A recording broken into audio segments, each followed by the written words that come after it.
This is my favorite Spider-Man action figure.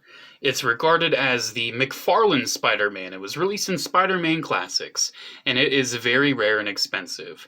I'm very fortunate to have found it very inexpensively at a flea market, and it's just my favorite. It's not just because it's rare. I love the look of it. I love how it poses. I love this style of Spider-Man. I love this era of Spider-Man. The aggressive, sharp, triangular eyes, the large eyes too, the slenderness, the grittiness. This is by far my favorite era of Spider-Man. And I got a knockoff of it recently, and I did a comparison of that, and doing that kind of got me thinking about another Spidey figure that I've been eyeing for quite some time. I finally decided to get it.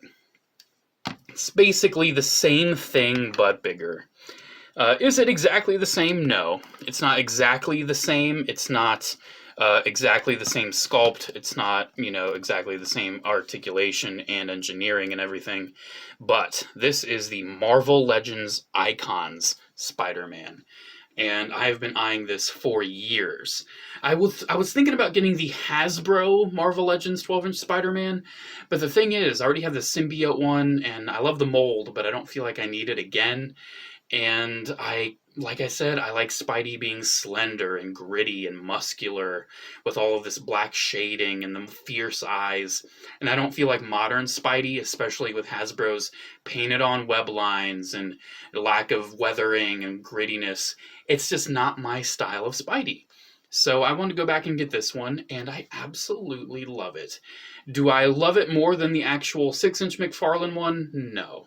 Because some of the changes that have been made do kind of alter it a little bit, and I do feel like the size also holds it back a bit, because Toy Biz kind of struggled with how to handle articulation with a figure this big.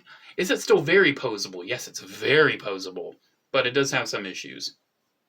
So obviously, as you could kind of see in the thumbnail, and as you can see right about now, there's a bit of a size difference. So Marvel Legends run, 6-inch scale, 1/12. This is 12-inch scale, 1/6. I know it's confusing. They're flipping the numbers there. But yep, 6-inch, 12-inch, that's basically it. There was a variant of this with an unmasked Peter Parker head, but obviously, who cares about that? Who wants their only Spider-Man to be an unmasked Peter Parker? Who cares? I don't. But I really care about this. I think this is a really fun figure. It does have some limitations because of its age and because of its engineering. One thing too, like this elbow is so... It's not an elbow, it's a shoulder. It's so tight. It's so tight. That's after I've worked it out a little bit and loosened it. And I actually had to take him apart and repair a joint. I'll talk about that. But yeah, this thing. Let's just get into how it looks. So this head sculpt, obviously not the same as the McFarlane one, but it still has those big, fierce eyes. They're not as triangular, but they still have angles to them, and I really like that. Modern Spidey with his big, round eyes, I'm not feeling it, man. He's got to look fierce. He's got to look intimidating. And one thing I love is how the black wash has seeped into the web lines, especially on the head. It looks absolutely amazing. Man, there's nothing like a Spidey with sculpted webs. If they're painted on, in my opinion, immediately inferior. It doesn't matter how well it moves. It doesn't matter how pinless it is. If it doesn't have sculpted webs, don't talk to me. I mean, I still have some new Hasbro Spideys that are with the painted webs. But, man, the sculpted webs, that's where it's at, man. This is where it's at. It looks so good. I love the musculature. I love the spider logo almost hiding in between his chest there. I love the size and the lining around the spider logo on his back, too. And he also has all these little lines sculpted in to add, some shading texture, which really just gives it a comic booky look. Look at those little lines right there, and it's taken to the black paint so well. It does have a couple chips here. I mean, this is a figure from 2006. I'm sure it's been appreciated by a child at some point in its life, and that's a good thing. This is a toy. It'd be kind of sad if this thing's never been played with, but it's so nice. And the boots, too, look really good. I mean, the webbing isn't consistent when it comes to the paint wash. Like, some spots on the chest aren't as heavy as others. Like, the arms are a lot heavier and the head's a lot heavier. But I like that. I like the inconsistency. Something about it, man. I like it.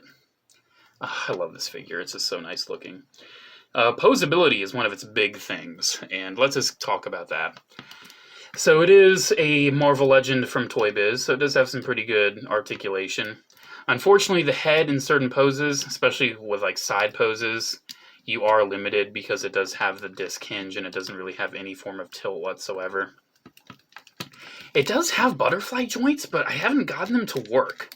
They just kind of are there. I've been prying. I don't want to break the thing, but the butterflies just don't seem to work, which is funny because they work pretty well on the 6-inch version. Shoulders move up. Obviously got bicep. Got pretty decent elbows, but I don't feel like they're as tight. Here, let's just compare real quick articulation between that and the 6-inch. So obviously this has working butterflies, and the elbows go almost all the way. So that's one major thing that kind of holds this back. He does have forearm swivels. He's got in and out hinges at the wrist. Individual fingers, which is really nice.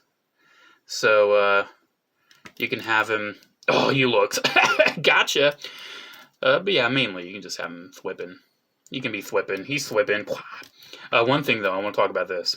So obviously he's got a wrist hinge right here, right? It can move. When I got him, I realized that this wrist could not move. And that is because, and let's just zoom in here so you can get a good look.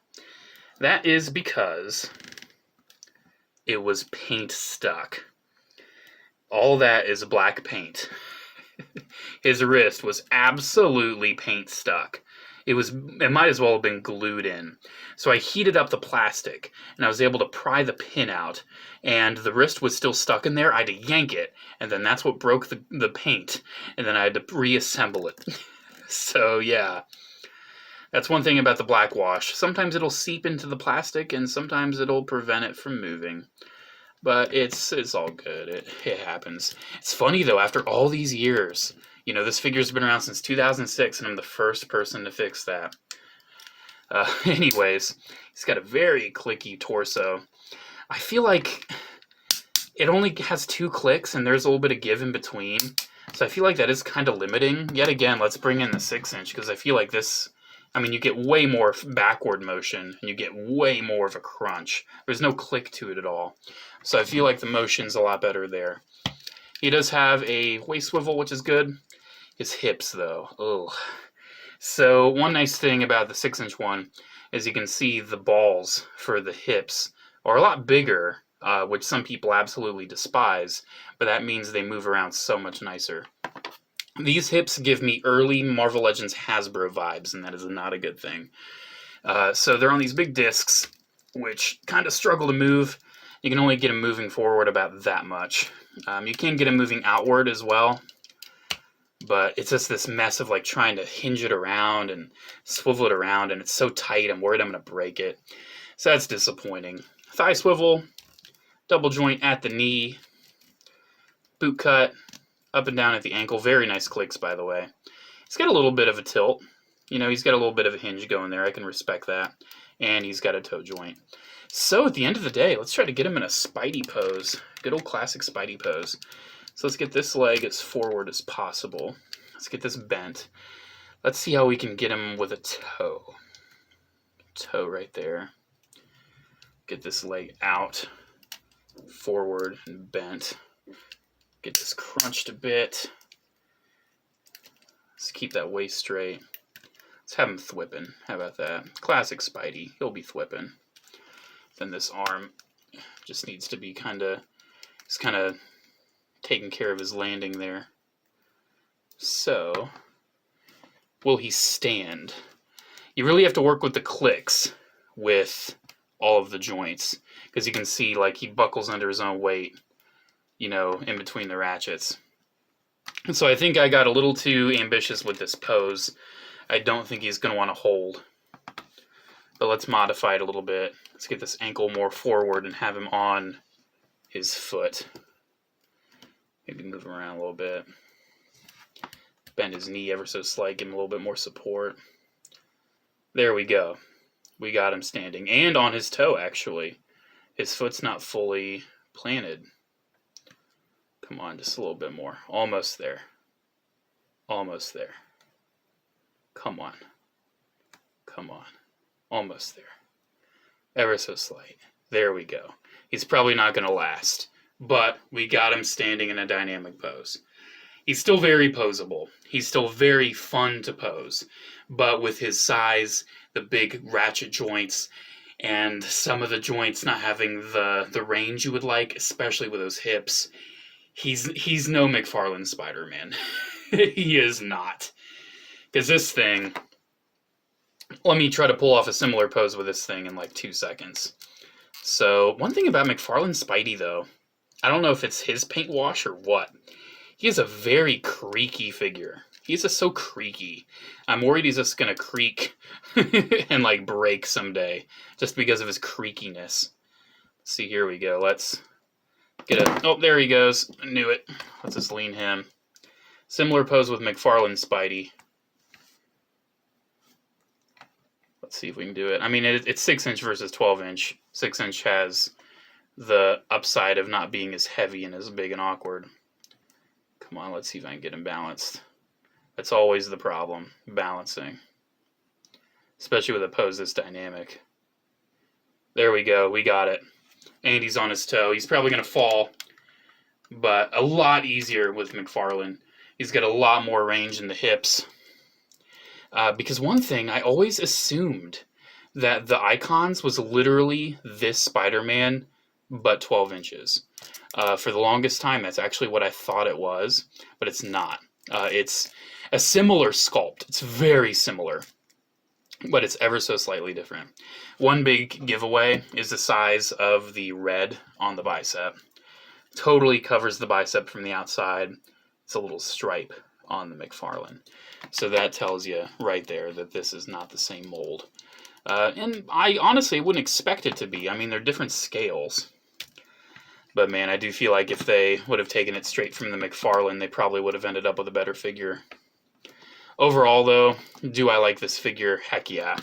Do I regret getting it? Heck no. It's a great Spidey. I love Spider-Man. He was my favorite childhood superhero growing up. I remember in preschool, I think it was either preschool or kindergarten, we had a project of like, oh, show your favorite things, like make a poster of your favorite things, and obviously like my family and all that was on there. But one thing that was also on that poster, I took a picture of my Spider-Man toy collection, and I remember taking a picture of it on the couch, and it had like, it was a coin bank and some Spider-Man and Friends figures, and I think some Tobey Maguire stuff. Ooh, oh my goodness. he's struggling. But yeah, I had a Spidey collection all the way back then, and I had them all together. I have been a collector my whole life, and Spider-Man toys, he doesn't want to stand anymore. He just doesn't want to stand. I'm gonna have to give him a display base whenever I get him on the shelf. Spider-Man was one of the characters that kickstarted me being a collector of things, even that young. Yeah, as we are seeing at the end here, he struggles to stand a bit. That is because he is very top heavy, because I mean he's got these very thin legs, and the hinges at the ankles with the little divots can only go so far. So unfortunately, he does struggle a little bit. He is definitely a victim of his size and a victim of his age and his era that he was in. But hey, this was 2006 when this came out. I was about, 8 years old? Man, that's when I was into Spidey. I was really into him when I was like 4. That was when I was super into him because that's when the first movie came out. But, man, I love it. Love the Spidey. Is it my favorite? Nope. That still goes to this one. But it's a very worthy addition to my collection. And there we go. Thank you guys so much for watching. Special shout out to the patrons of Patreon. Thank you all so much for the continued support. Alrighty guys, there we go. Have a good one, and I'll see you in the next video. Bye.